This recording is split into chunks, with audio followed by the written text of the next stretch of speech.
Aujourd'hui, nous sommes le mardi 14 avril 2026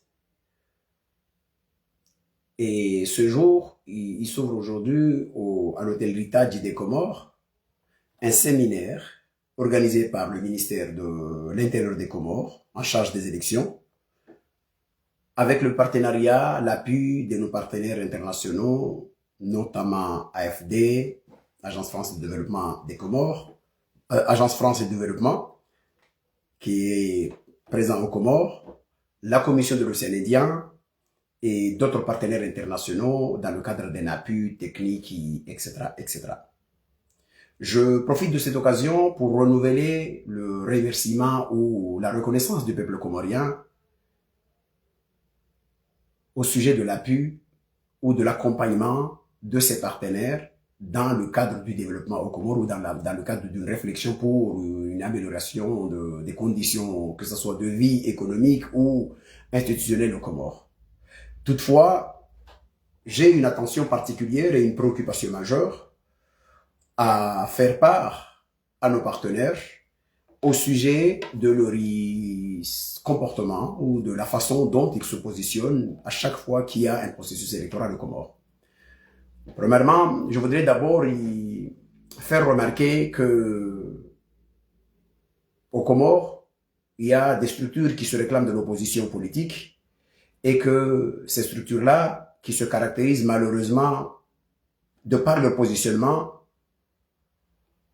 par une certaine hypocrisie, je dirais même des inquiétudes de la part, des inquiétudes parce que à chaque fois qu'ils organisent, ils essaient de trouver des rencontres avec vous, avec les partenaires internationaux pour vous parler d'un quelconque ou en disant ils sont pas favorables au processus électoral de 2029, mais en revanche, ces mêmes personnes, ils souhaitent à ce qu'on mette en place d'abord une transition, ce qui est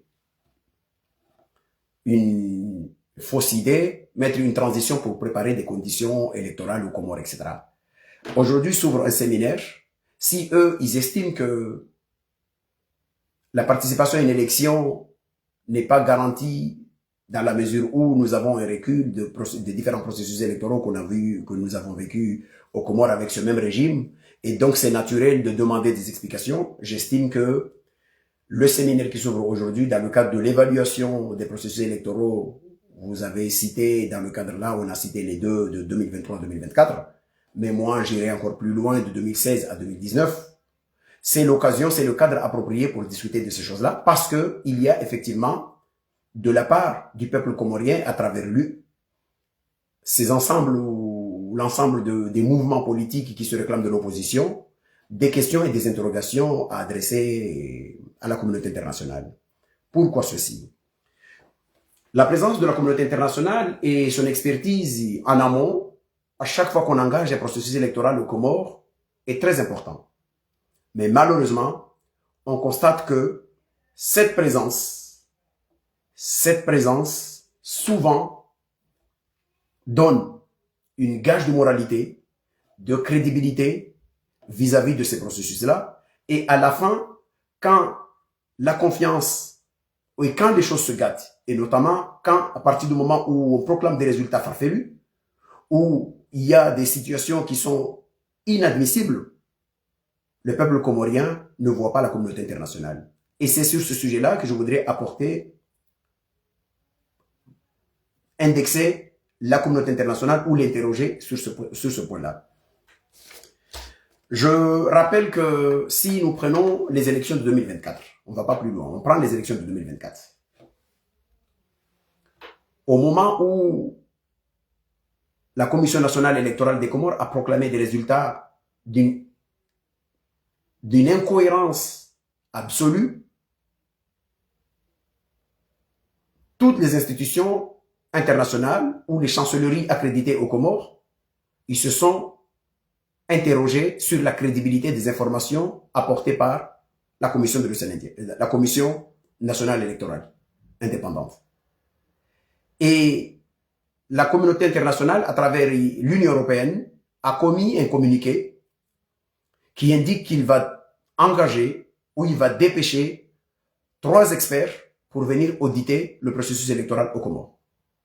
Au même moment, l'ambassade des États-Unis, 6 à Madagascar, mais avec accréditation aux Comores, a commis également un communiqué qui indique qu'il demande à ce qu'il y ait une clarification des chiffres de la part de la CENI avant la certification de la Cour suprême.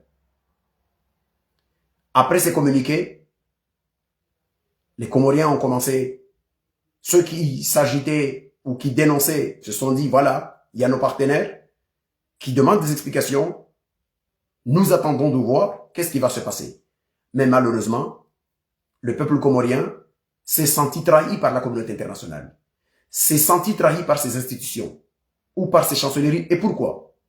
Parce que tout simplement, là où il fallait apporter une clarification ou une crédibilité, ces institutions ont brillé par leur absence. Et c'est surtout à ce sujet-là que je voudrais insister aujourd'hui. Nous nous engageons dans un processus qui aura lieu en 2029.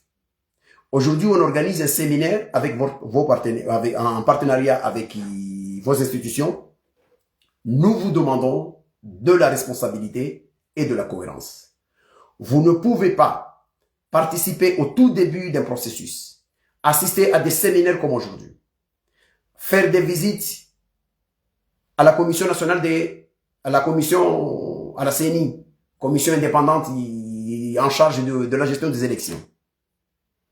Vous voir ici et là. Parfois même certaines institutions financent des structures de la société civile dans le cadre d'une formation au renforcement de connaissances sur la gestion démocratique. Et au moment où on a le plus besoin de votre présence parce que la confiance est rompue, parce que le régime est en train de commettre un forfait, vous brillez par votre absence. Le peuple comorien n'est pas d'accord avec votre comportement. Et je le rappelle aujourd'hui que vous vous êtes engagés. Vos États, ces institutions, vous avez un engagement moral, politique, institutionnel vis-à-vis du peuple comorien, mais pas avec des régimes aux Comores. Donc, aujourd'hui, on constate que ce décalage entre l'engagement initial et le retrait final est vu par les Comoriens comme est vécu par les Comoriens comme un sentiment d'abandon. Et c'est surtout ça que nous ne voulons pas que ça se répète en 2029.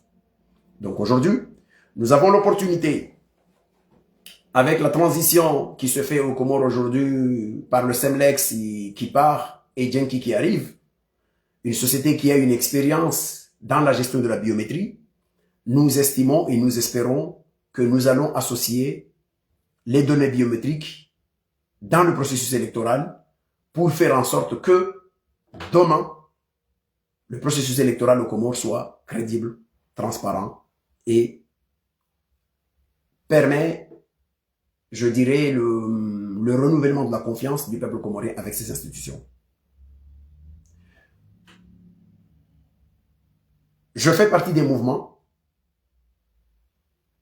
et comme c'est connu, je suis un Comorien originaire d'Anjouan et je fais partie de celles et ceux qui pensent et qui se préparent avec cette dynamique-là à proposer un projet à l'adresse du peuple comorien qui sera porté par un de nôtres. Le moment venu pour changer le destin des Comores. Nous exigeons de la part de nos partenaires internationaux de la cohérence et de la responsabilité. Aujourd'hui, ce séminaire d'évaluation du processus électoral aux Comores est animé par le ministère de l'Intérieur avec votre présence. À partir d'aujourd'hui, on considère que la communauté internationale s'est engagée dans le processus électoral aux Comores jusqu'à la proclamation des résultats et l'investiture de 26 mai 2029. À chaque moment, il faut une présence et une cohérence constante tout au long du processus électoral. Au nom de ma dynamique, je vais vous adresser à vous tous, l'agence de AFD, la Commission de l'Océan Indien et les autres partenaires de l'Union européenne ainsi que certaines chancelleries qui s'impliquent davantage, qui s'impliquent davantage dans le processus électoral aux Comores et qui nous ont accompagnés. Ça peut être aussi, par exemple, l'ambassade de France, ça peut être l'ambassade d'Afrique du Sud, ça peut être à d'autres partenaires qui nous ont accompagnés depuis la crise de 97 jusqu'à aujourd'hui. Je vais vous adresser un courrier au nom de notre dynamique, mais aussi pour relayer surtout la volonté du peuple comorien et les attentes du peuple comorien vis-à-vis du partenariat avec la communauté internationale. Je le rappelle encore une fois, vous êtes des partenaires du peuple comorien, vous n'êtes pas des partenaires d'un régime aux Comores. C'est inadmissible qu'on s'engage à envoyer des experts dans un pays pour auditer un processus électoral parce que la rupture, la confiance est rompue, parce que on est en train de commettre une forfaiture électorale et ne pas s'engager jusqu'au bout. Ce que l'Union européenne a fait dans le cadre du processus électoral aux Comores en 2024 est inadmissible.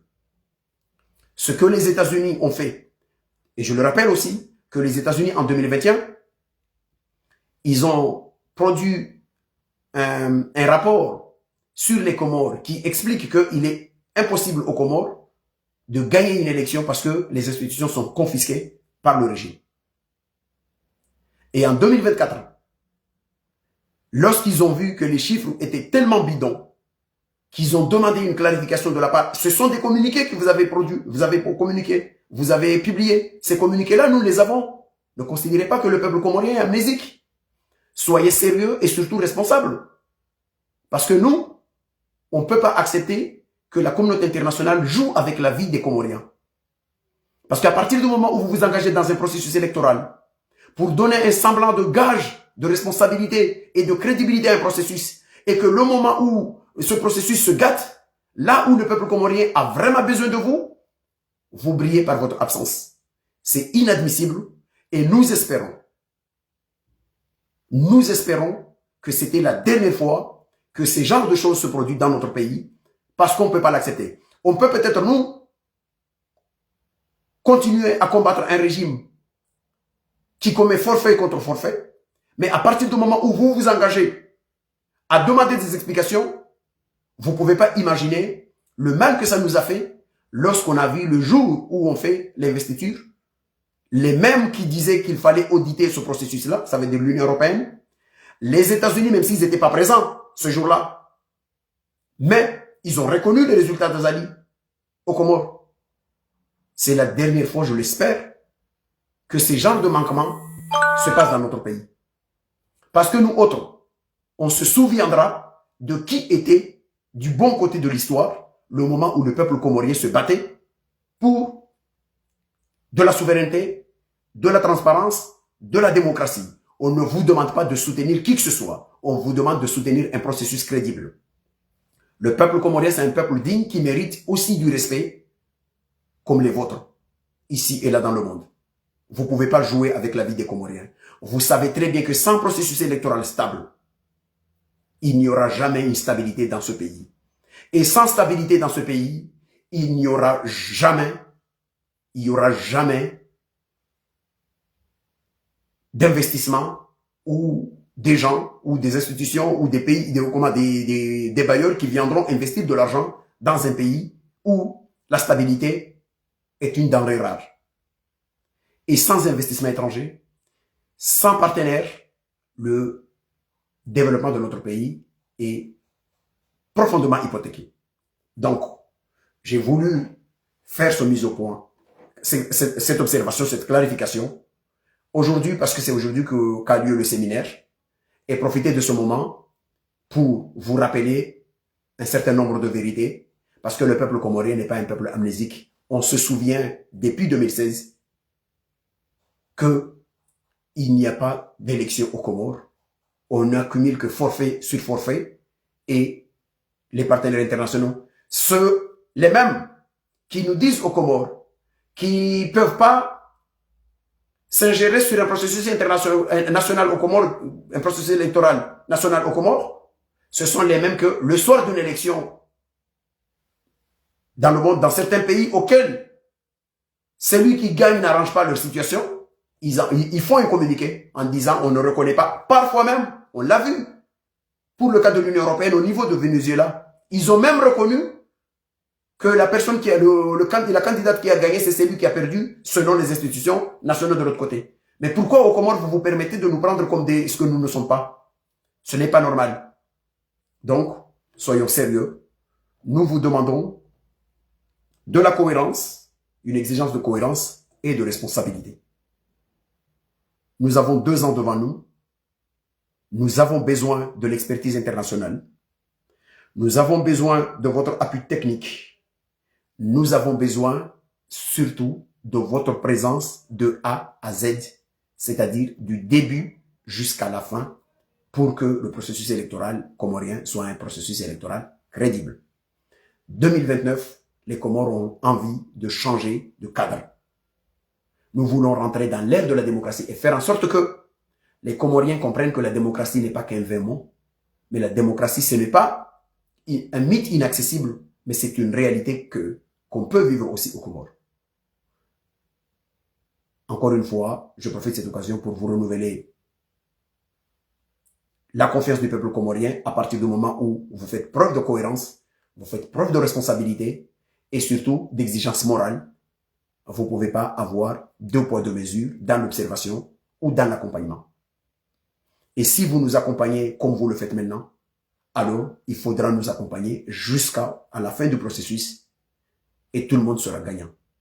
Mais vous ne pouvez pas nous accompagner au début pour laisser croire au peuple comorien qu'il y a une gage de garantie internationale et à la fin, quand la population a vraiment besoin de votre présence et briller par votre absence.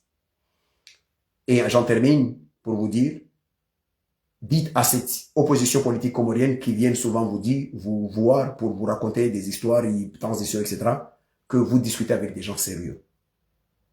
Partout, on le sait dans le monde, un processus électoral se prépare 2 ans avant. Le seul boussole qui est aux Comores, c'est l'agenda constitutionnel des Comores. Et cet agenda est clair. En 2029, il doit y avoir des élections en juin. Il faut que ce soit un Comorien d'Anjouan qui prenne la destinée du peuple comorien et de la nation comorienne pour un mandat de 5 ans. Mais, surtout, à partir du moment où on va dans ce sens-là, la seule chose qu'on demande à nos partenaires, c'est de faire en sorte que ces 2 années qui nous séparent de la démocratie, parce qu'on n'est pas dans une démocratie aux Comores, on est dans une dictature, les institutions sont confisquées, les élections la fraude électorale est devenue un sport national aux Comores, et même quand vous les constatez, vous ne le dénoncez pas, au contraire, vous l'accompagnez le moment venu, à la fin, vous reconnaissez les résultats, et donc, le forfait, vous l'oubliez, vous passez ça, perte à profit, etc., etc. Ce n'est pas comme ça qu'on doit les Comores, le peuple comorien a besoin d'un partenariat sérieux, a besoin d'une communauté internationale et d'un appui extérieur cohérent, technique et surtout responsable. Mais il n'a pas besoin des institutions qui apportent de la caution à des mascarades à chaque fois que l'occasion s'y prête. Merci et à la prochaine fois.